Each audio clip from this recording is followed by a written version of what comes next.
Are you sure you won't freeze, go hungry, or give your last bottle of water to a stranger before dawn? This is exactly what I observed when my neighbor endured a power outage that lasted not 6 hours, but a full 20. He is a good man. He has 2 children, an excellent grill. A typical, we'll figure it out. The electricity went out at 15:12. By 6, he had opened the fridge 5 times just to check if everything was okay. By 8:30, he stood on my porch in a tank top, shivering from the cold, asking if the candles were running out and if the garage door could be opened without the button on the wall. At 10 o'clock, his phone died because he kept refreshing the news for answers that never came. By midnight, his house had turned into a dark box with a warm refrigerator, a silent garage, and 2 frightened children. Meanwhile, I prepared perishable meat on a camping stove, moved perishables to a packed freezer, filled the bathtub with water, set up radios, and took care of the neighbors who were ready. One street, one blackout, 2 completely different worlds. Panic against control. Are you sure you can bet that the electricity will return quickly? Because soon is a tale people tell themselves while their food becomes dangerous. The pressure drops in the taps and nerves give way. The first hour of the outage is not a performance, it is a sharp knife. Either you act according to the list and the clock, or you plunge into a slow, foolish chaos where everyone burns with anger and exhaustion. I am not going to scare you. I am here to propose a plan that will begin the moment the lights go out and will not depend on apps, luck, or hopes. 5 steps: sorting products, gathering water, heating and shelter, calming remedies that really work, and strengthening your perimeter. Everything needs to be done quickly, quietly, and in the right order. This way, you won't let your home become the place that people whisper about on the dark street. Are you ready to stop hoping and start acting? Great.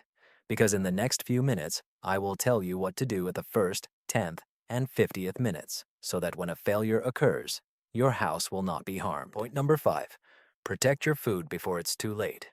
The first thing to understand when the power goes out is that food doesn't wait for the light to return. She begins her countdown to spoilage the moment the electricity goes out. According to the USDA, refrigerated products become unsafe just 4 hours after the temperature rises above 40 degrees Fahrenheit. And frozen foods can spoil within 24 to 48 hours. It's not that much time. For example, during the power outage in the northeastern USA in 2003, millions of dollars worth of food were lost in the first day, and people were completely unprepared. Therefore, during the first hour of the outage, you must ensure the safety of your food supplies, or you risk losing all your stock. This does not mean you should panic and eat everything from the refrigerator. This means that one must act wisely, anticipate, and show discipline to stretch what you have. Start by identifying the most perishable products: milk, eggs, raw meat, seafood, soft cheeses. Either prepare them immediately or move them to the coldest part of the freezer to buy some time. Even if your stove doesn't work, you can use a camping gas stove, a grill, or even build an improvised campfire for pre-cooking food. Why is this important? Cooked food lasts significantly longer than raw food, even at room temperature. Boiled eggs can be stored for 5 to 7 days without refrigeration if kept in clean conditions, while cooked chicken can be eaten within 48 hours, providing critical flexibility. Next, gather all the cold products together. Do not leave milk in the refrigerator and steak in the freezer. Move everything you want to preserve into the freezer and keep the door closed. The less frequently you open it, the longer the cold air stays inside. FEMA studies show that a full freezer maintains a safe temperature almost twice as long as a half-empty one. This means that the empty space should be filled with ice packs, frozen bottles of water, or even bags of frozen water that you prepared in advance. When you finally drink the thawed water, you get double benefits: hydration and temperature control. But this is where most people fail. They have no plan for cooking during a power outage. If the power outage lasts more than 24 hours, the raw meat in your freezer becomes a biological threat. At that point, a small gas stove or even a solar oven becomes a necessary survival tool rather than a luxury. One 16-ounce gas canister provides about 2 hours of reliable cooking. 3 or 4 canisters can feed you for a whole week if portions are managed properly. In Puerto Rico, after Hurricane Maria, families with portable stoves fared significantly better than those waiting in endless lines for FEMA food supplies. Finally, do not forget about the safety of your food from external threats. As soon as the neighbors see or smell your cooking, when their homes are dark and empty, you will become a target. Therefore, you must maintain discipline in lighting and scents.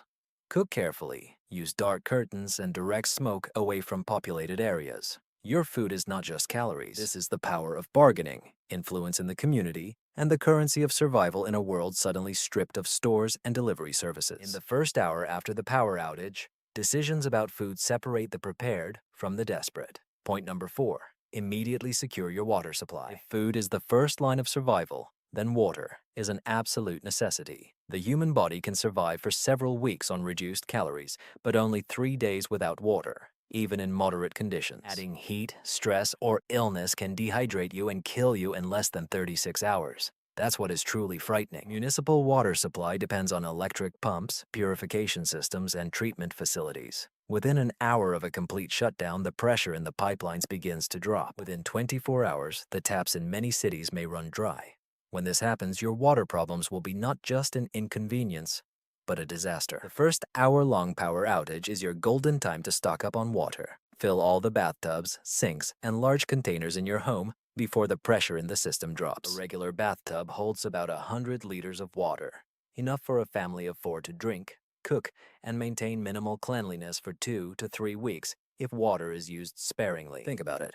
One simple action can provide you with weeks of peace, while your neighbors run around with empty buckets. The Federal Emergency Management Agency recommends a supply of 1 liter per person per day, but experienced prepared individuals will tell you that 2 liters a day is much more realistic when considering hygiene, cooking, and medical needs. But this is where many people do not understand the essence. Not all water is equally beneficial. Water from the tap, stored in open buckets, quickly becomes a breeding ground for bacteria and insects. In 48 hours, algae, mosquito larvae, and other contaminants can appear in it. Therefore, you need specialized solutions for water storage, such as bath liners costing $35 each. They are designed to be installed in bathtubs and allow water to remain clean and usable for several weeks. Add drops for water treatment or odorless chlorine for household use. Just 8 drops per liter neutralize microbiological threats. Then, filtration follows. Even if your faucet is still running in the first hours, this water may be unsafe. In 2014, a power outage in Detroit caused failures in water treatment facilities, leading to contaminated water entering homes before the population was warned. Mechanical filters, such as LifeStraw or Berkey systems, remove 99.99% of bacteria and viruses, giving you peace of mind when familiar safety measures no longer work. Don't forget about hand pumps and siphons. If you live near a pond, river, or even a pool, these tools will allow you to efficiently extract and transport water when carrying buckets becomes exhausting. Finally, let's talk about safety. Just like with food, when your neighbors run out of water, they will turn to you. A liter of water is heavy. It weighs 8.34 pounds, and desperate people will not hesitate to take risks. Therefore, you must protect your water storage, hide it when possible, and be ready to protect it if necessary. Water is not just hydration. This is fuel for cooking, medical sanitation, morale support, and bargaining power. Without it, society will quickly fall apart. During the civil war in Syria, entire neighborhoods were destroyed not by gunfire, but by a lack of clean water. The difference between failure and resilience often depends on those first critical hours when people either filled their bathtubs or relied on the taps to always work. In general, if you do nothing else in the first 60 minutes of the power outage, fill all your available containers. Because as soon as the pressure drops and the valves go silent, it will be too late.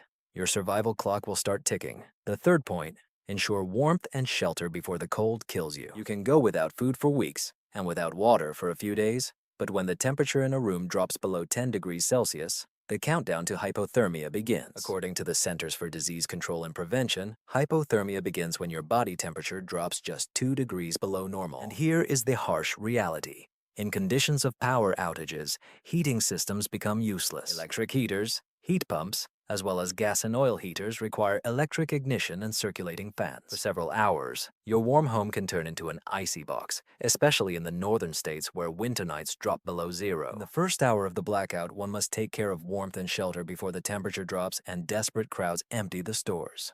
Start with insulation. Every house loses heat through windows, doors, and thin walls. According to reports from the Federal Emergency Management Agency, up to 40% of heat loss occurs through windows. This means that before darkness falls, you need to isolate your living space, close off unused rooms, hang blankets or tarps over the windows, and reduce your survival area to 1 or 2 small rooms where body heat can accumulate. Families who survived the ice storm in Quebec in 1998, when millions were left without electricity for weeks, used this technique. They slept in cramped conditions, using mattresses and furniture to shield against drafts, turning living rooms into survival bunkers.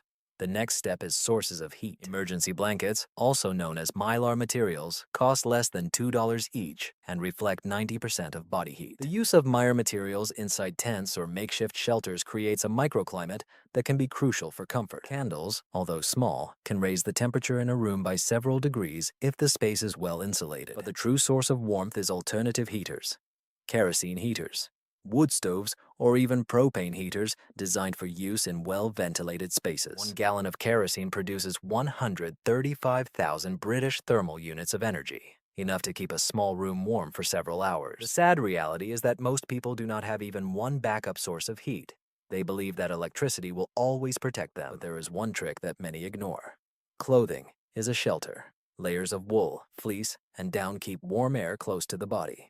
Cotton is dangerous because it retains moisture, stealing heat. Wool, on the other hand, retains 80% of its insulating properties even when wet. During the power outage in Texas in 2021, many cases of hypothermia were reported in hospitals, not because people lacked heaters, but because they did not dress properly. Don't forget about ventilation when isolating your space. It's essential to maintain the flow of oxygen. Every year, in conditions of power outages, people die not from the cold, but from carbon monoxide poisoning as they use unventilated stoves or generators indoors. Centers for Disease Control and Prevention warn that carbon monoxide poisoning cases sharply increase during outages. This means that battery-powered carbon monoxide detectors, or even better, mechanical indicator cards can save lives.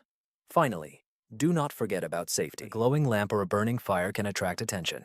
If your house is the only warm place on a frosty street, you have effectively become a target. Dark curtains, internal fires with chimneys, and hidden heating systems allow you to survive without revealing your advantage.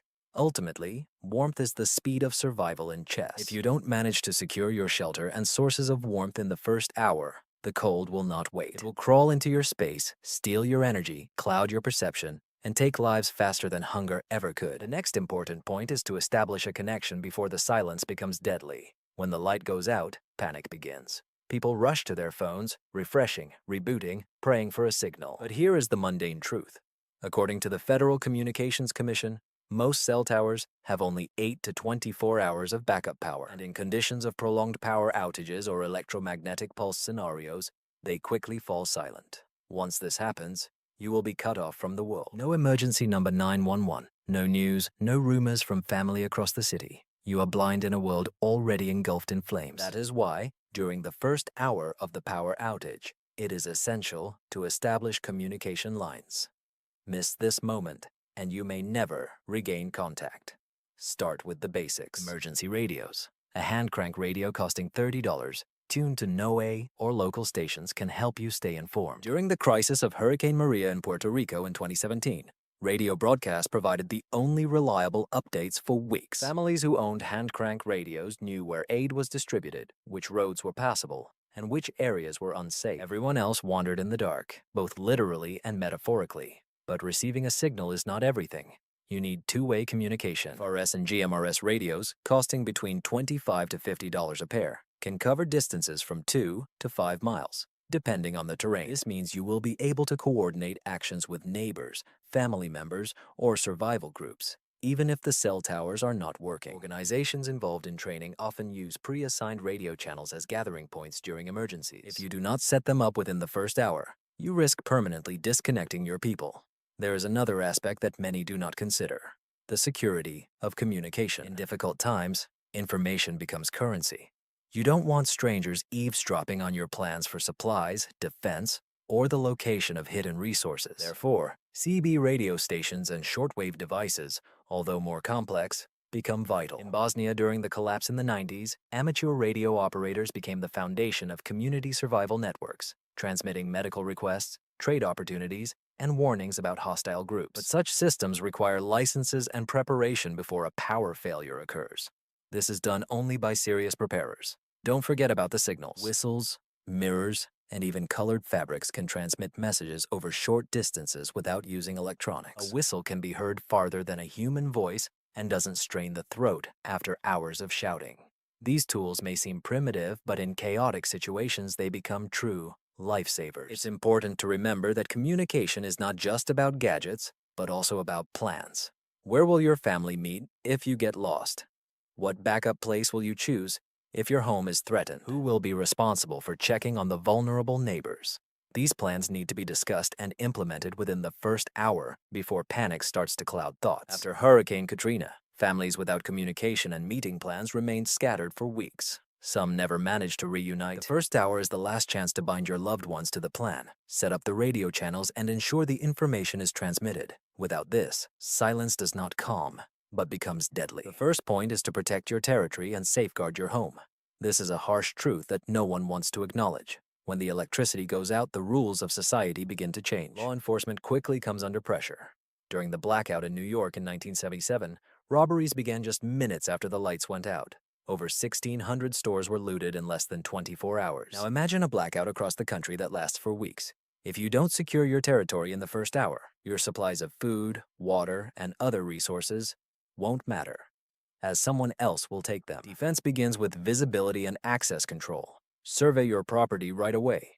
Are your doors locked with real deadbolts, not weak interior ones? Are the windows closed, the entrances on the first floor blocked, and the garages secured? A $20 lock on a sliding glass door can be the deciding factor between intruders entering silently and giving you a few minutes to react. FEMA recommends layered security, which means having multiple barriers that slow down intruders, giving you time to react. Next, set the lighting mode. Darkness is a double-edged weapon. You don't want to reveal your resources, but you cannot afford to stumble in the dark. Red-filtered flashlights and blackout curtains will help you with this. The red light preserves night vision, allowing you to be alert to movements outside without attracting attention. The blackout curtains prevent your lamps from glowing like beacons for desperate neighbors. Remember, in a survival situation, even a glimmer of light can make you a target. But perimeter protection is not just about locks and curtains. It's also about organization. Assign duties if you are with family or neighbors.